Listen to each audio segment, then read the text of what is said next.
Je voudrais vous remercier, mesdames, messieurs les journalistes. Durant ces 3 dernières années,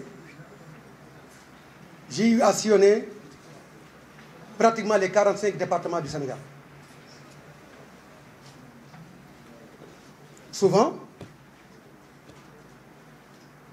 avec une grande communication, et bien souvent, dans le silence du dialogue de cœur avec le peuple sénégalais. Dans les villages, dans les cités urbaines, également dans le monde rural. Dans le Sénégal des profondeurs, dans le Sénégal des difficultés, dans le Sénégal de la précarité, dans le Sénégal de la pauvreté. Ce que j'ai pu constater et qui a fondamentalement bouleversé ma vie et galvanisé mon enthousiasme, c'est que notre pays reste encore un pays extrêmement pauvre.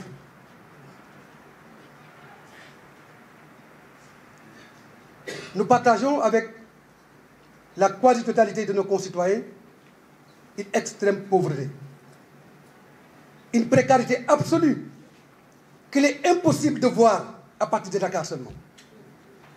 Il faut aller dans le Sénégal des profondeurs pour voir combien nous avons accusé du retard dans tous les domaines croisés du développement économique et social. Non, je suis désolé. Le Sénégal ne mérite pas cela. Le peuple sénégalais ne mérite pas cela. C'est cela qui a fondé ma détermination, mon engagement à ne ménager aucun effort pour faire changer à mon pays de cap.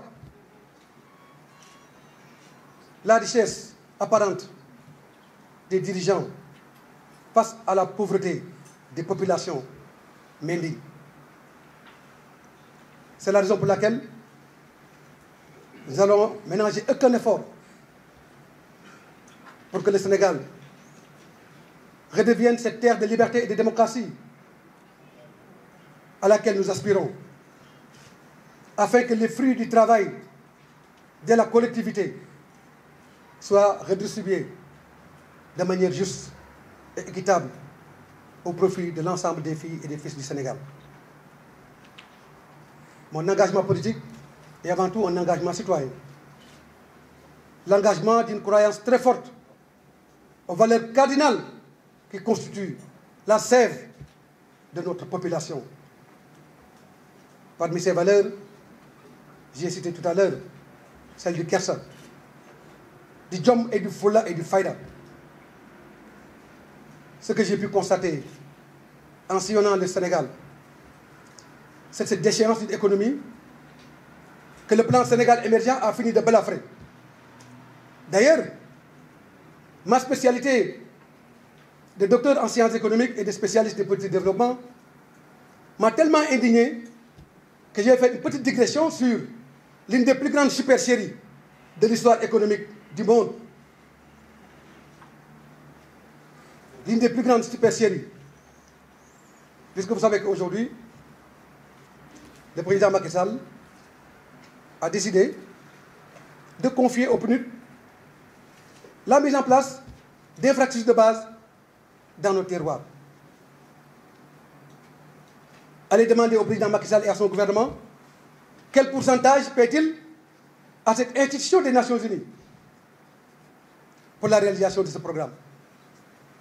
N'est-ce pas le meilleur des vœux par rapport à l'expertise de notre administration nationale, à la qualité de nos ingénieurs?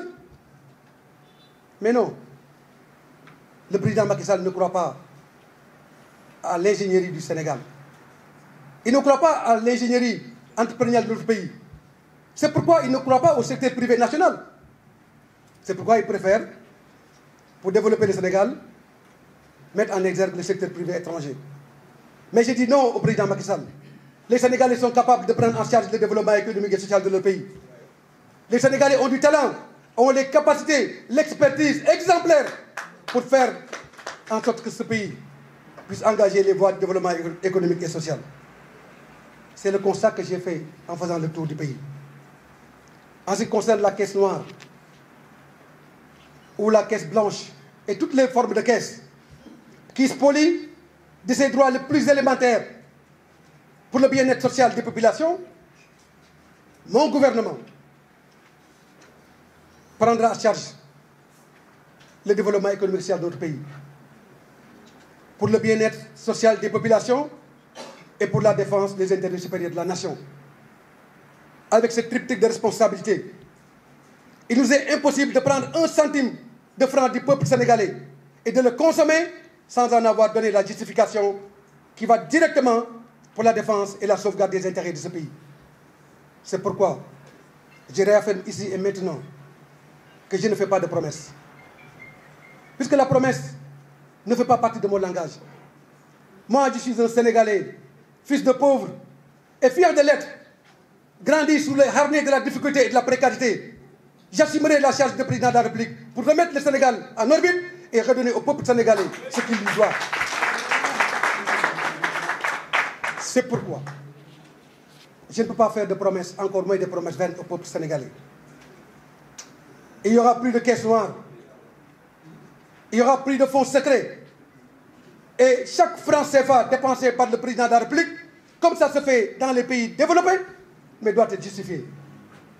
Bien évidemment, il y a des dépenses exceptionnelles qui sont frappées du sceau du secret défense quand il s'agit de défendre la souveraineté nationale. Je ne parle pas de ça, bien évidemment. Puisque cette souveraineté nationale, c'est la quintessence même de la subsistance de notre État.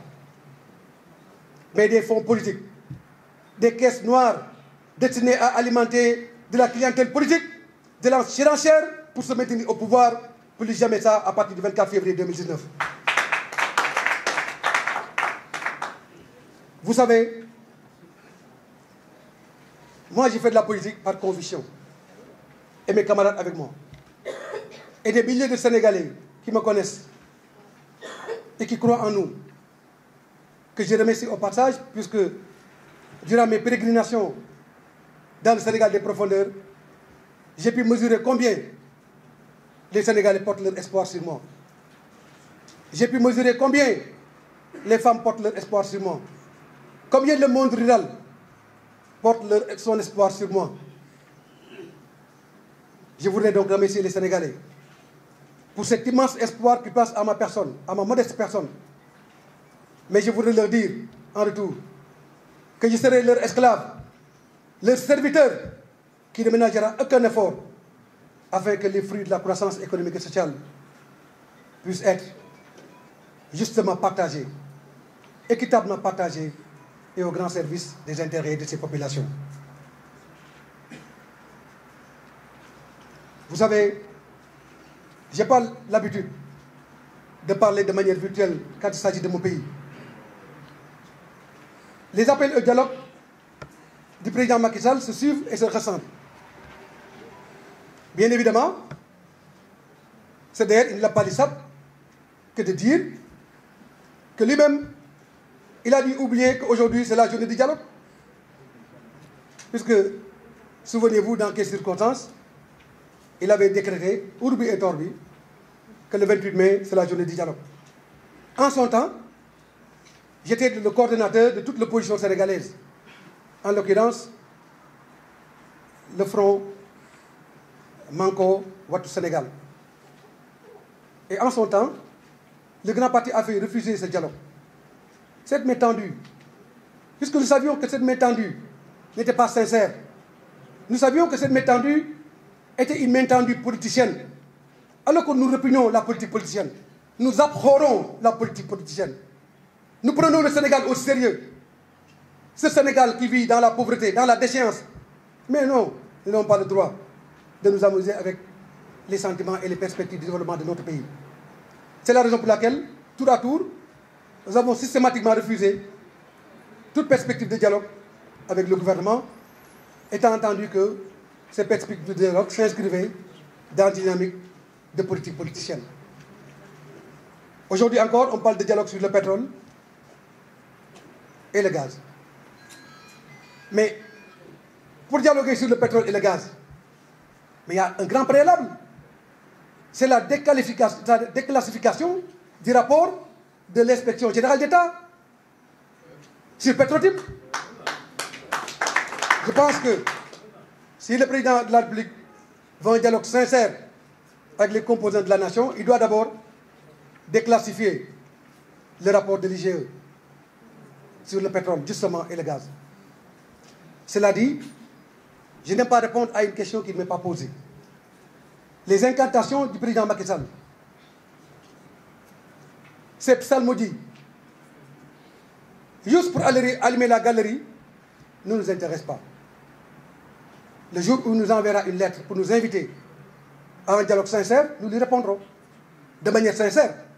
Et la sincérité de notre réponse ne peut être que la résultante de la défense et de la sauvegarde des intérêts supérieurs de la nation sénégalaise.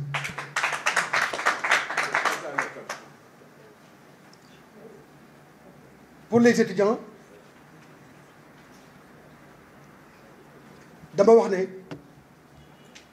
Sénégal tey jii am na 58 ans d'indépendance. ñun man mii ak Macky Sall ak ñu mel ni ñun bu lu woon ak état Sénégal dañu toll fi ñu toll. bu lu woon ak bourse Sénégal moom du nekk président man du ma nekk Malick Gakou. ginnaaw yàlla état Sénégal ak ñàkku sénégalais yi moo tax Macky Sall nekk Macky Sall bi mu nekk moo tax Malick Gakou nekk Malick Gakou bi mu nekk. Université de Dakar ak université yi nekk Sénégal yépp waroon nañu weesu fi ñu nekk. boobu engagement lañ jëloon ñu ba yàlla defee kenn si ñun génération post indépendance jël réew mi dañuy fexe ba lépp loo xam ne indi jeexi jaaxa ci réew mi day indi loof tànge xale yi ndax xale yi ñoo yaakaaru réew mi dañ koy teggi. waaye président Macky Sall deful loolu bi mu nekkee président ba léegi gis nga étudiants yi pour ñu fayeeku il faut ñu sànni xeer. mais 21e siècle ngay gis ay étudiants yi nga xam ne ñooy incarné avenir u dëkk ñu jël ay xeer di ko sànni ak ay forces de l'ordre. maanaam étudiants yi ak forces de l'ordre yëpp ay victimes u conséquences su échec bu politique gu Macky Sall ndaxte conséquences yooyu mooy parce que échoué na day mettre face à face les forces de l'ordre et les étudiants ñu jàkkaarloo. mais kan mooy responsable bi ku dul Macky Sall moom mi war a fay bourse yi ak gouvernement am te depuis des années du am weer buy jàll te dégg étudiants yi grève nañu pour jot seen bourse. loolu moo tax d'ailleurs ci plan alternatif suqali Sénégal bi may proposé muy programme bi war a defaraat Sénégal tabaxaat Sénégal delloo askan bi li mu moom li mu yelloo ba Sénégalais yi ku nekk sentir sa bopp ci li nga xam ne nii mooy politique gu réew mi. loolu moo tax ci concerné étudiants yi dañuy wax ne étudiant bu nekk daañu la jox bourse 50 000 te 50 000 yooyu du dara sax par rapport ak étudiant li mu war a am waaye fu ko Macky Sall defee 36 000 ba pare créer institution yoo xam ne nii amul benn njëriñ ci réew mi ba pare di fay ay ministre am te bala moo fay ministre am yi waroon na xool ndax étudiants yi jot nañ seen bourse ndaxte giitu réew bu mat li mu doon loolu lay def. ñi am bala ma leen toppatoo ñi ñàkk waaye deful loolu ministre dañuy fayeeku ñëpp fayeeku étudiants yi toog ba le 20 pour sànni xeer pour jot seen bourse. loolu moo tax d'ailleurs ma ne 50 000 tuuti na waaye loolu la ñuy jox bourse étudiants yi à partir de 2019 bu neexee yàlla bu ma yàlla joxee réew mi ndaxte étudiants yi seen bourse yooyu ñu leen di jox jël ñu leen ñoom rek de. ndax étudiants yu bëri dañ mel ni ñun man ak moom moomu Macky Sall nekk doomu néew doole man nag reconnaître naa ne doomu néew doole laa namp naa puuj paaj ak mbalax ak lépp ci réew mi xam naa luy ngalax xam naa luy daxin xam naa luy fande it aw ma benn complexe nag wax ne sama maam danaan jaay gerte caaf ndaxte gerte caafu sama maam boobu boo tax tey jii ma nekk fii taxaw di wax ak yéen.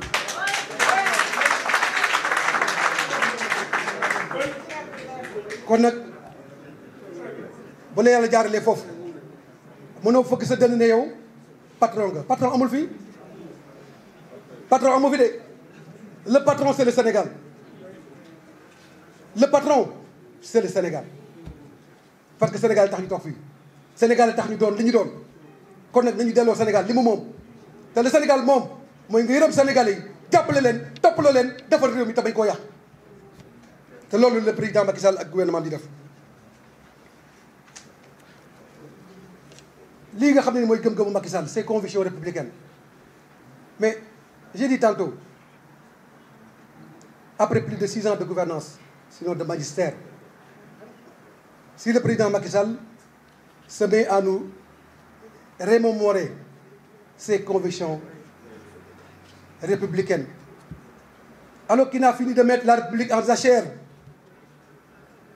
mais c'est parce qu'il y a quelque chose qui ne tourne pas rond. Il y a une supercherie, il y a un mal-aller. Mais j'ai dit au président Macky Sall que nous n'avons pas besoin de ses convictions, puisque ses convictions se résument en son bilan, et son bilan se résume à la catastrophe. À la catastrophe économique, à la catastrophe sociale, à la catastrophe culturelle. Comment ne pas profiter de l'occasion pour appeler de vive voix les mutations que nous devons transcender pour faire de notre Sénégal une terre de développement. Oui, il nous faut, sans nul doute, beaucoup de sueur et de jérémiettes pour arriver encore à faire de notre pays une terre de développement. Ah oui, pour se développer, il faut travailler. Il faut sérieusement travailler. Il faut encore travailler, comme disait mon père Abdoulaye Wade, et toujours travailler, et encore plus. Je voudrais d'ailleurs profiter de l'occasion pour rendre un hommage exceptionnel au président Wade, à son œuvre pour le Sénégal et l'Afrique.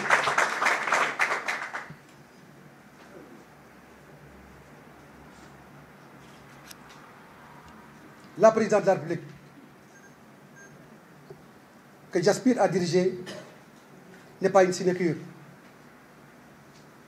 Ce n'est pas parce que je me suis levé un jour, je me suis regardé en face d'un miroir et j'ai dit Malick Gakou, il faut que tu sois président du Sénégal. Mais non.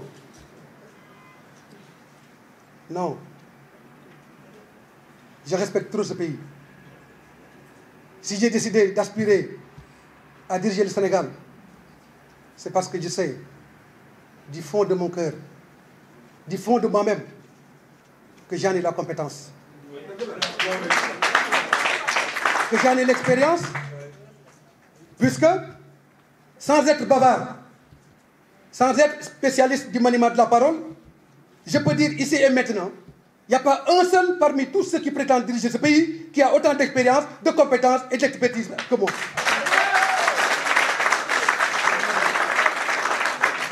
Mais j'ai grandi sous les harnais de l'État et de l'administration publique de mon pays. Très tôt, avec mon doctorat, j'ai arpenté les grandes marches de l'administration publique de mon pays. J'ai occupé toutes les fonctions à même de me préparer à l'exercice de la charge que je souhaite aujourd'hui.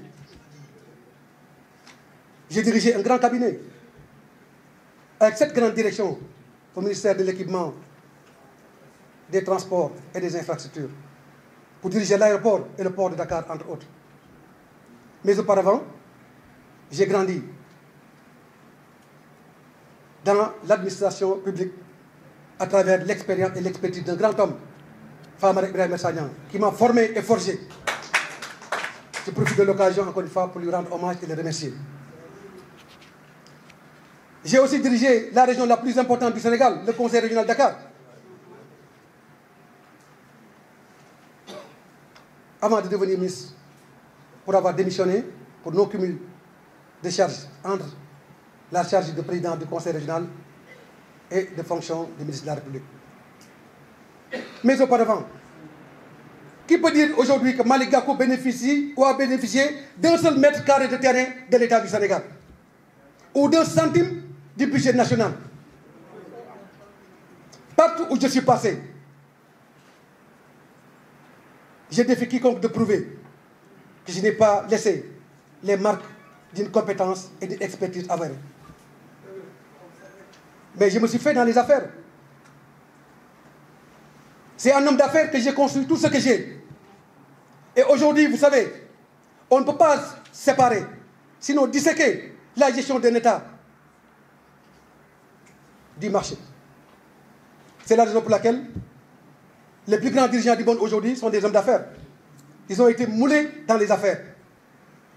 C'est pourquoi je pense qu'après avoir eu une expérience administrative avérée, après avoir une compétence avérée, une compétence administrative et technique, intellectuelle et académique, après avoir eu une expérience et une expertise avérée dans la gestion des affaires de mon pays, après avoir été formé comme un dirigeant d'entreprise qui m'a donné ce que j'ai et que je peux partager avec mon peuple, après avoir occupé des fonctions dans l'administration locale et dans la haute administration publique de mon pays, à travers l'exécutif, le gouvernement,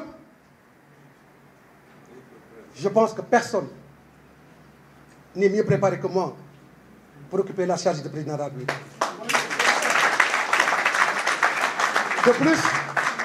De plus, je sais que les Sénégalais me croient et me connaissent. En ce qui concerne la coalition qui va porter ma candidature, là, il y aura beaucoup de surprises. Il y aura beaucoup de surprises. Et vous savez que beaucoup de candidatures sont déclarées, mais il y aura beaucoup parmi ces candidats déclarés qui vont venir soutenir Malick Gakou. Je n'en dirai pas plus. Vous avez devant vous le candidat de l'espoir et le futur président du Sénégal.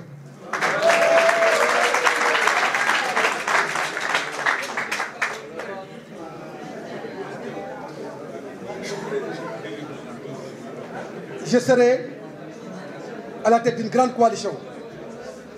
Je serai à la tête d'une grande coalition. Cette coalition est en train de se dessiner et jour après jour, je consulte mes partenaires de cette future coalition. Après le Ramadan, par la grâce de Dieu et sa magnanimité, ensemble, nous allons dessiner les pages de ce Sénégal nouveau. Le Sénégal qui porte le rêve de cette jeunesse, de ces femmes. Le Sénégal dont nous rêvions tous. Le Sénégal du développement.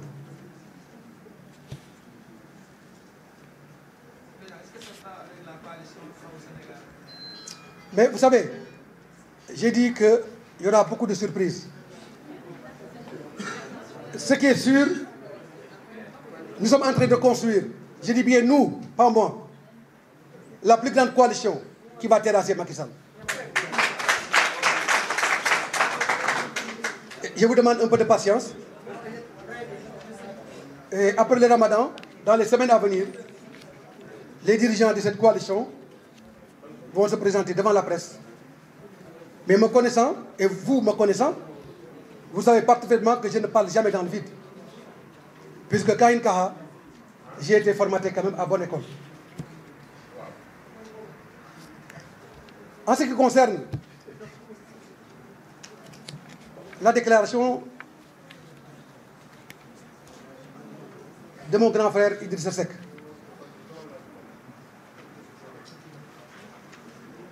je voudrais dire que je n'ai absolument rien à déclarer à ce sujet, pour la seule et simple raison,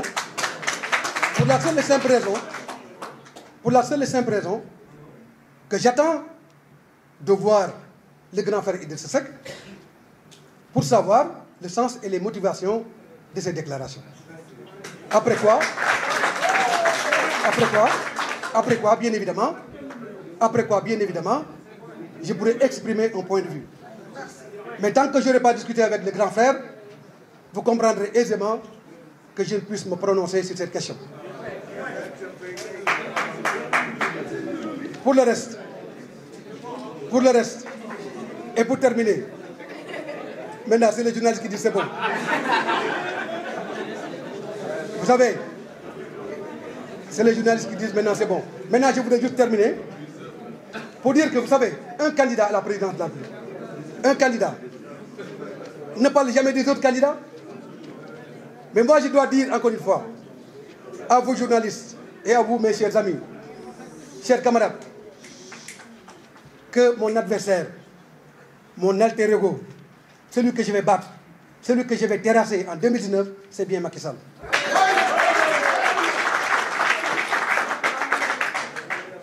J'ai pris l'engagement, par la grâce de Dieu et sa magnanimité, à ne ménager aucun effort pour construire les bases d'une coalition à la hauteur de cette ambition. Et je sais que le peuple sénégalais, meurtri, le peuple sénégalais qui vit dans la précarité et la pauvreté absolue, est en phase avec cette préoccupation fondamentale. Je vous remercie de votre aimable attention.